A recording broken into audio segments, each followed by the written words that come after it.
Assalamualaikum warahmatullahi wabarakatuh. Shalom. Om Swastiastu, Namo Buddhaya, salam kebajikan. Selamat malam Bapak Hermanto Enkom. Perkenalkan, kami dari kelompok 7 yang beranggota, saya Firaisa Budiman sebagai moderator dan teman saya yaitu Muhammad Sechan Afarizi dan Ervin Agustian. Dan di sini kami akan menyampaikan presentasi mengenai simulasi jaringan nirkabel. Slide pertama yaitu apa sih jaringan nirkabel?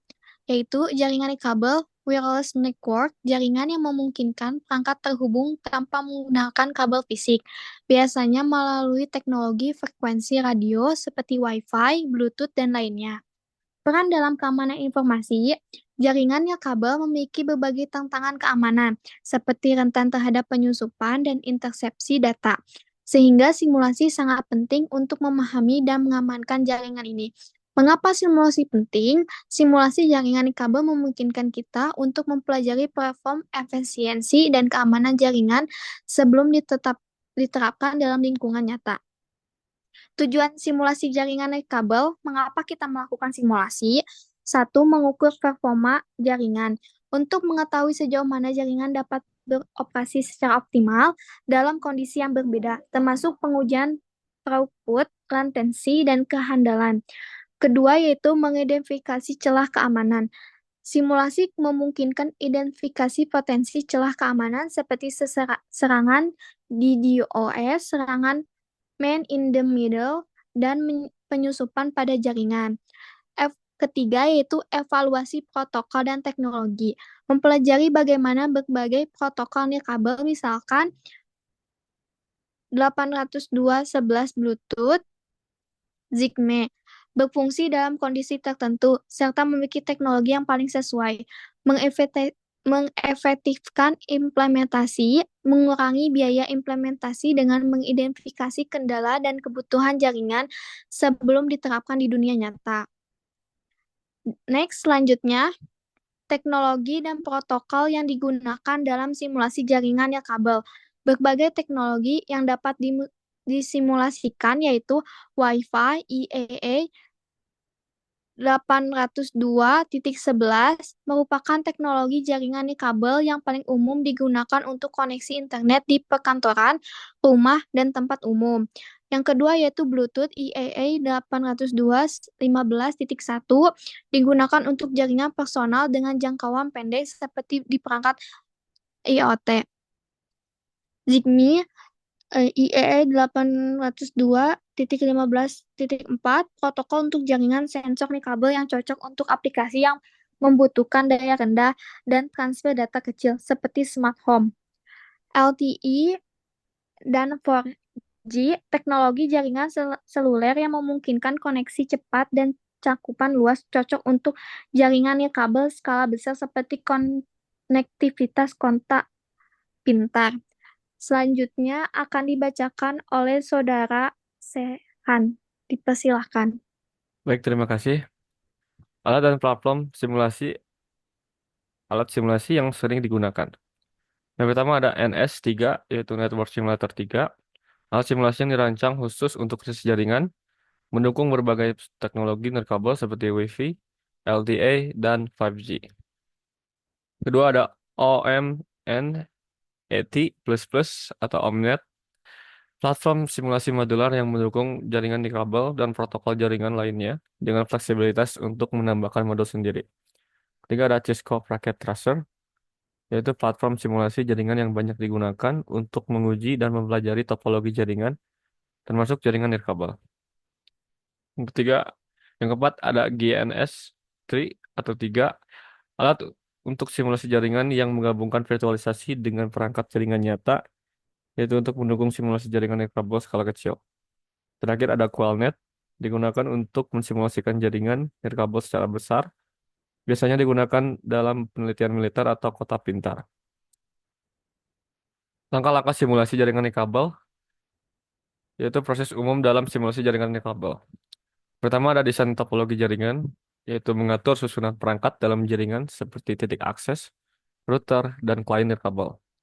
Kedua, ada konfigurasi protokol dan parameter, yaitu untuk menentukan protokol komunikasi dan parameter seperti bandwidth, jangkauan, daya transmisi, dan frekuensi. Yang ketiga, ada pengaturan lingkungan simulasi, yaitu untuk menambahkan variabel lingkungan yang mempengaruhi sinyal seperti interferensi, penghalang fisik, dan mobilitas perangkat. Tiga, ada pengujian kinerja, yaitu mengamati metrik seperti throughput, latensi, tingkat keahlian paket, dan efisiensi jaringan. Lalu ada analisis keamanan, yaitu melakukan uji penetrasi untuk mendeteksi kerentanan seperti sniffing, eavesdropping, atau serangan DOS. Terakhir ada evaluasi dan kesimpulan, yaitu mengevaluasi hasil simulasi untuk memperbaiki desain jaringan yang lebih efisien dan aman. Contoh kasus simulasi jaringan nirkabel, simulasi jaringan nirkabel di lingkungan kampus. Tujuan yaitu untuk menyediakan jaringan WiFi yang efisien dan aman untuk mendukung kegiatan akademik, administrasi, dan mahasiswa di kampus. Langkah-langkah yaitu membuat topologi jaringan dengan akses point di setiap bangunan, mengatur, mengatur frekuensi untuk mencegah interferensi antar akses point, simulasi beban jaringan saat kondisi sibuk seperti pada jam kuliah, menganalisis keamanan untuk mencegah akses ilegal dan melindungi data pengguna. Terakhir, hasil yang diharapkan yaitu memperoleh jaringan yang stabil dengan kecepatan tinggi dan keamanan optimal yang mampu menangani banyak pengguna. Saat ini akan saya serahkan kepada Ervin. Baik, selanjutnya tentang keuntungan simulasi jaringan nirkabel. Yang pertama adalah efisiensi biaya. Simulasi membantu mengidentifikasi masalah tanpa perlu mengeluarkan biaya yang untuk perangkat keras dan implementasi langsung. Kedua, tentang meningkatnya suatu keamanan. Ini menguji dan memperbaiki keamanan jaringan sebelum diterapkan mengurangi resiko penyusupan. Yang ketiga, perencanaan jauh lebih baik. Simulasi memungkinkan perencanaan jaringan yang lebih akurat dan memahami perilaku jaringan di berbagai kondisi. Yang keempat, pemahaman kinerja.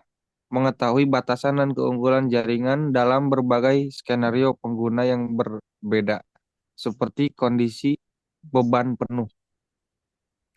Selanjutnya tentang tantangan dalam simulasi jaringan nirkabel. Hambatan yang dihadapi dalam simulasi. Yang pertama, kompleksitas lingkungan nirkabel.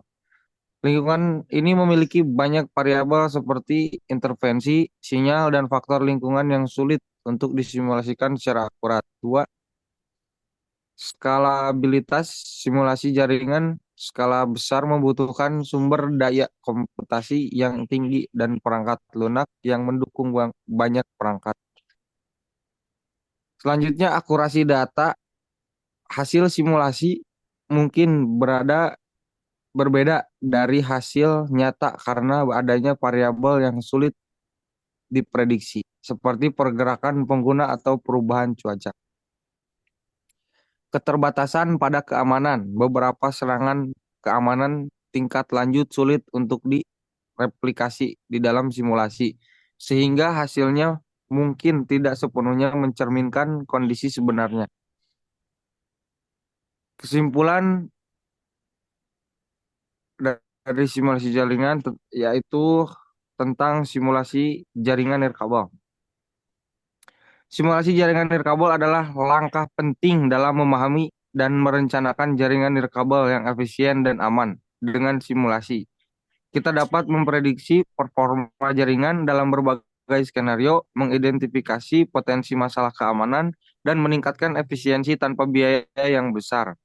Meskipun terdapat beberapa tantangan seperti kompleksitas lingkungan dan keterbatasan akurasi, simulasi tetap menjadi alat yang efektif untuk mendukung perencanaan dan pengembangan jaringan nirkabel yang handal.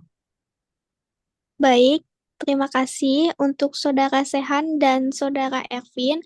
Sekian presentasi kami. Maaf bila ada kesalahan karena kami masih tahap pembelajaran.